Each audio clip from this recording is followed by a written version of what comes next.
members of the Rules Committee. I'm here to testify in support of the amendment number 730 to the fiscal year 2027 National Defense Authorization Act that would restore the pension benefits of the Delphi salary retirees. And I respectfully ask this committee to allow it to be attached to the NDAA. This amendment has the support of the President, the Speaker, and the Chairman of the House Armed Services Committee.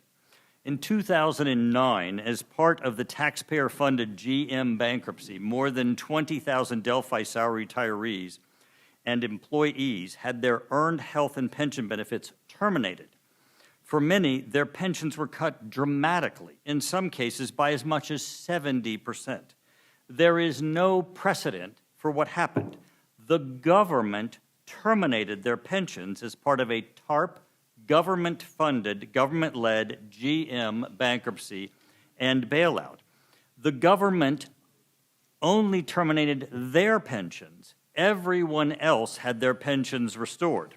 Many members of Congress have worked with the Delphi salary retirees to right this wrong. The Special Inspector General for the Troubled Asset Relief Program, or SIGTARP, was asked to examine Treasurer's decision-making related to Delphi. The findings were deeply troubling, and that's the binders that you just have. If you go to the first tab in your binder, you'll see that SIGTARP, the IG, reviewed the decision-making and found that there were hearings on this in the Oversight Committee that found that the Delphi salary retirees were found to have had no political leverage or no leverage. SIGTARP found that while other workers' pensions were topped up, the Delphi salary retirees' pensions that had been fully funded prior to the bankruptcy were treated differently because they had no political or bargaining leverage. We highlighted for each of you the language that was there. This is the heart of the issue. This was not a private pension plan failing on its own.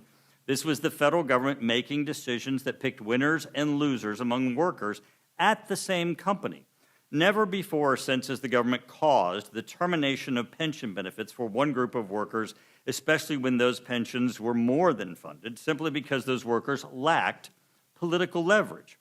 This is why it's wrong to call a fix for these retirees a pension bailout. It's not a bailout, it's a remedy. It is Congress correcting a wrong caused by government action. There is no precedent for the government doing this. This is an injustice. After the pension termination, the Delphi salary retirees pursued every avenue available to them. They went to court but were unsuccessful.